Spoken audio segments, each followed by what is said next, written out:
Hello সবাইকে, তো good morning, welcome back to my channel. কেমন আছো তোমরা সবাই? আশা করি অনেক অনেক অনেক বেশি ভালো আছো। তো সকাল সকাল অবৈকে স্কুলের জন্য তৈরি করে দিয়ে আসলাম, কারণ ওর আজকে এক্সাম আছে। তো এসে আমি একটু ঘুমিয়েছিলাম, জানো তো, ঘুম থেকে উঠে দেখি প্রায় 7:10 বেজে গেছে। তো চট করে উঠে চোখে মুখে জল দিয়ে ব্রাশটা করে রান্নাঘরে চলে আসলাম, এক কাপ চা খেলাম। খেয়ে আজকে তো কালকে গণেশ পুজো, তো আজকে গণেশ পুজোর সঞ্জম, তো কালকে থেকে নিরামিষ খাচ্ছি। বৃহস্পতিবারে তোমরা তো জানো আমরা নিরামিষ থাকে, তো তার জন্য ঘুম থেকে মানে এত সকালে ওঠার কোনো টেনশন ছিল না। কালকেই সব কিছু ধুয়ে মুছে তো কালকেই খেলাম। তো এখানে কোয়াশ দিয়ে একটা সবজি করব, নিরামিষ সবজি করব, ডাল করব, শর্টকাটই করব। কালকে বাঁধাকপির তরকারি করেছিলাম, কালকে ব্লগটা দেইনি যদিও, আচ্ছা ঠিক আছে, টাইম মানে সময় করে দিয়ে দেবো, তাহলে দেখতে পাবে। তো এদিকে মশলা টশলা কষিয়ে যে রকমভাবে পেঁপে কুড়িয়ে অনেকে করে না, আমিও করি সেরকমভাবে এটাও করলাম সেম। আমি একটু বাদাম আলাদা করে দিলাম আর কি, যাতে খেতে ভালো লাগে। আর এদিকে উচ্ছে আলু ভাজা আমার হাজব্যান্ডের খুব প্রিয়, নিরামিষ হলে ওটা না হলে তো ও ভাত খেতে পারে না। আর এদিকে দেখো পাপার তো কোয়াশের সবজিটা, আর এখানে হলো নিরামিষ সবজি একটা। তো আজকে রান্নাবান্না এতটুকুই। তো অবয়কে নিয়ে, অবয় চলে আসলে ওকে খাইয়ে নিয়ে যাব আবার ওকে সেলুনে। তো এই দিকে এই দেখো অবয়কে আনতে যাচ্ছি, তো ও আসার টাইম হয়ে গেছে, ওকে নিয়ে আসি চলো। তো এসে তো তোমরা জানোই দোকানে ঢুকবে, তো দোকানে ঢুকে বলছে জুস। আমি বললাম যে জুস তাহলে ছোটো নেবো না, একটা বড়, কালকে টিচার ডেতে একটা নিয়েছিলাম, তো এক গ্লাসে না টিচারকে দিয়েছে, বাকিটা তো ওর পেটেই গেল। তো এখন আবার বায়না করছে, তার জন্য এই দেখো স্লাইসটা নিলাম। আমার না স্লাইসটা খেতে ভীষণ ভালো লাগে, তো তার জন্য নিলাম। এই দেখো কিছু টুকটাক টিফিনও আনলাম। টাকাটা কি বুঝি না, নিয়ে গেলেই দেখি টাকা শেষ। 500 টাকা নিয়ে গেছিলাম, 200 টাকা ফেরত, 300 টাকা ফেরত এসছে, 200 টাকার মতোই। কিন্তু জিনিস চোখে লাগে না, কি করব বলো, খেতে তো হবে। তো ভীষণ খিদে লেগে গেছে, তো ভাত খাইনি। ওর বাবা ছুটি নিয়ে আজকে আসবে, ও 5 দিনে ছুটি নেবে, তো পুজোর জন্যই। তো ও আসলে ভাবছি যে একসাথে ভাতটা খাবো। তো এইদিকে ও এসে গেছে স্কুল থেকে, ওকে খাইয়ে দিয়ে রেডি করে নিলাম। অবর পাপাও এর মধ্যে চলে আসলো, তো আমরা দুজনে ভাতও খেলাম। এটা আর সব কিছু আর ক্যামেরাবন্দি করলাম না, তো জানোই তো পুরুষ লোকের সামনে সবসময় ক্যামেরা অন করলে খেপে যায়। তো ওকে নিয়ে যাচ্ছি চুল কাটাতে সেলুনে। এখন বাজে দুপুর 1টা। তো চলো যাই, দেখি কতক্ষণ টাইম লাগবে। অনেকটাই টাইম লাগবে। যখন ওকে স্কুল থেকে নিয়ে আসার সময় জিজ্ঞেস করে গিয়েছিলাম যে কয়টায় আসবো, বলছে যে দিদি 1টায় আসুন, তো ভিড়টা কম থাকবে। তো ভিড় কম বলতে দুইজন, তো দুইজনকে তো 1 ঘন্টা লাগলো। তারপর ওর টাইম এলো, তো এখানে একটু মোবাইল দেখলাম, আমি একটু বসে আছি, টাইম তো আর কাটছে না। তো ওর পালা এলো, তো এখন এই দেখো ও বসে পড়ছে। তো বলছে মামুনি কাতুকুতু করছে, তো তাই লড়ছে। তাই আমি বললাম যে বাবা কেটে যাবে কিন্তু নাড়াচাড়া করবি না। তো বেরিয়ে আবার বাইনা আবার দোকানে যাবে, তো বাচ্চা মানুষের একটা বাজে অভ্যাস। হাতে টাকা ছিল কিন্তু আমি দেইনি, তো এই জন্য এই দেখো রাগ করে বসে আছে। বারবার কি এত যে আসলে দোকানে ঢুকতে হবে। তো চলো ওকে স্নান টানটা করাই, চুল কেটে এসছে, ঘরে তো আর ঢুকাবো না, তো স্নানটা করিয়েই ঢুকবো। এই 3টা 15 বাজে, দেখো একটাই গিয়েছে, 3টা 15 মা ছেলেতে স্নান করে ঘরে ঢুকলাম। তো এখন আগে ওকে ভাতটা খাইয়ে ঘুম পাড়াবো, ম্যাম আসবে না আজকে।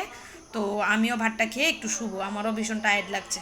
তো শুয়ে টুয়ে, এটা সন্ধ্যাবেলা 6:30 উপরেই 7টা বাজে। তো রেডি হয়ে গেলাম, তো গণেশ ঠাকুর আনতে যাব, সেজন্যই তো চলে আসলাম রেডি হয়ে। এসে দেখি সবাই এসে পড়ছে, আমি লেটে আসলাম কারণ আমার ছেলের আবার শুক্রবার তো আর্ট ছিল, তো ওকে আর্টের থেকে আনলাম। এই দেখো ডেকোরেশনটা খুব সুন্দরই হয়েছে এবার সাজানোটা। তো এইদিকে সবাই ছবি টবি তুলছে, যার যেরকম ক্যামেরা করার করছে। তো আমরা এদিকে রেডি হচ্ছে, আর ওরা এদিকে ঠাকুর আনতে যাবে, তার জন্য গাড়িটা রেডি করছে। তো এদিকে তো গাড়িও রেডি, তো সবাই আমরা বেরিয়ে পড়বো এখন, কারণ বলা তো যায় না, যদি বৃষ্টি চলে আসে তাহলে তো অনেক সমস্যা হবে। তো সবাই গাড়িতে উঠে গেলাম, অনেকটাই দূর। গত বছর যেখান থেকে এনেছিলাম, এবার এখান থেকে না আরেকটা জায়গা থেকে। তো এই তো দেখো এসে পৌঁছলাম।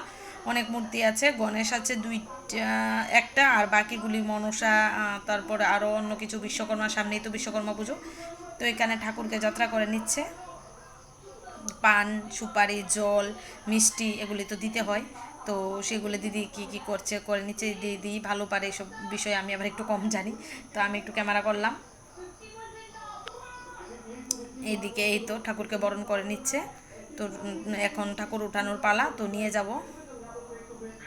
তো এই তো ঠাকুর চলেও আসলো। তো এইদিকে আমরাও নামলাম, ঠাকুরে তো এসে পৌঁছে গেল। তো এখন ঠাকুরকে ঢুকানো হবে, একটা টেনশন যতক্ষণ না জায়গাতে বসে, কীরকম একটা জানি বুকের মধ্যে ধরপড় ধরপড় করে যে জায়গাতে বসে যাবে কি না।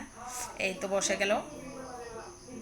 খুব সুন্দর হয়েছে ডেকোরেশনটা, আর ঠাকুরটা খুব সুন্দরই লাগছে। অনেকটি আরও অনেক গণপতি বাপ্পাই যাচ্ছে, দেখলাম যে এখন গণেশ পুজোটা প্রায় সচরাচর অনেক বেশি হয়। তো এদিকে বাচ্চাদের খুশি করার জন্য ওদের জন্য চকলেট নিয়ে এসছে, আর এদিকে আছে জুসের ব্যবস্থা, কারণ সবাই তো গরমে হাঁপিয়ে গেছে। তো সবাই জুস জুস দিল বাচ্চাদেরকে, আমরাও খেলাম। তো আমরা একটু পরে খাবো আগে, আর আমরা এদিকে আগে একটু ফটোশ্যুট করে নিই, মেয়েদের যা ফটোশ্যুট না করলে তো আবার হয় না। এই দেখো সবাই দাঁড়িয়ে পড়লাম। তো আমরা সবাই গ্রুপেরই বলতে, সবাই বন্ধু, বন্ধুর বউ, সব একসাথেই আমরা। তো গণেশ পুজোটার অপেক্ষায় ছিলাম, একটা বছরের অপেক্ষায় আবার মানে বলতে বলতে চলেও আসলো। তো এবার হয়তো বা লাস্ট হবে, কারণ 3 বছর হয়ে গেছে। তো আগামীতে জানি না হবে কি না, তাই এবছরটা খুব ভালো করে এনজয় করতে হবে। তো এদিকে ফটো টটো তোলা আমাদের কমপ্লিট, এদিকে বাজি ফোটাচ্ছে। তো আমি গিয়ে একটু বাজিটাও ক্যামেরা বন্দি করলাম, যে আমাকে একটু সাইড দাও, আমি একটু বাজিটাও ক্যামেরা বন্দি করি। তো হাতে ছিল জুসটা রেখেই চলে গেলাম, কারণ না হলে বাজিটা শেষ হয়ে যাবে। আর এদিকে দেখি সবাই হাজব্যান্ড ওয়াইফ ছবি তুলছে, আমিও তুলে নিয়েছি। তো আগে তো তুলতে চাইতো না, ও ভীষণ লজ্জা পেত, তো এখন একটু একটু আসে। এই দেখো সবাই তুলছে, তো তার জন্য লজ্জাটা একটু ভেঙেছে। আর এদিকে আমার 2টা মেয়েই বলতে পারো, আমাদের গ্রুপেরই। তো বান্ধবীর মেয়ে তো আমার মেয়ে, একই কথা, খুব সুন্দর নাচ করেছে জানো। মানে ওদেরকে শেখাতে হয়নি নাচটা, ওরা নিজে নিজেই তুলেছে নাচটা। খুব সুন্দর হয়েছে, দুজনে মিলে খুব কম্বিনেশনটা খুব ভালো হয়েছে।